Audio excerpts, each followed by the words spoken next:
Hi, good morning. Welcome to Golf Tech, Western Colorado's premier teaching and club fitting company.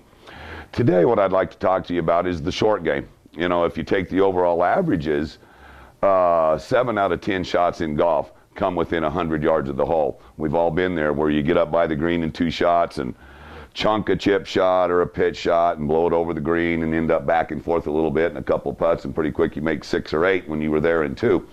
So what I'd like to talk to you first about is the difference between the two. In a pitch shot, what we're primarily looking for is maximum air, minimum roll. The idea is to get the ball airborne, to carry over the bunker or the tree that might be in your way between you and the hole, and then with the ball to come down as vertically as possible, so it just trundles along up to the hole. Chip shot, what we're going to focus on primarily today, is exact opposite of that. In the chip shot, what we're looking for is minimum air, maximum roll. Golf ball only needs to be airborne long enough to carry the obstacle that is preventing you from putting. So I think good advice for you would to be, first and foremost, when you get up around the green, check your lie. Putt the ball when you can. So if you can roll the ball on the ground with your putter, even though you may be off the green on the collar or in the apron or in the fairway, do that. It's probably your safest shot. Second step would be to chip the ball. And like I said, to reiterate, the only reason I'm going to chip it is because I can't putt it in the first place.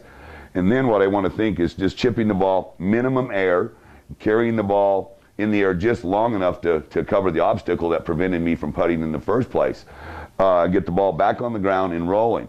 So talking to you about technique in a chip shot, first and foremost, grip your club roughly the same way you do in a full swing, but slide your hands down the handle a little bit.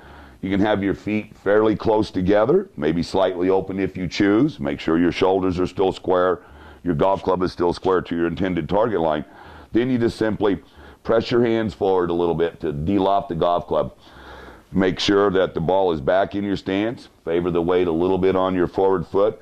Then make a real, like a pocket-to-pocket or hip-to-hip, firm-wristed shoulder rock motion, just like your putting stroke. You know, we don't want to hinge the golf club, bring it up too high.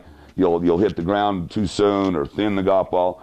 So real similar, and just facing the camera, I'll show you what that looks like. So my feet fairly close together, ball back in my stance, weight favoring, in my case, my forward foot, which is my left foot, is a right-hander, is opposite for you folks that are left-handed.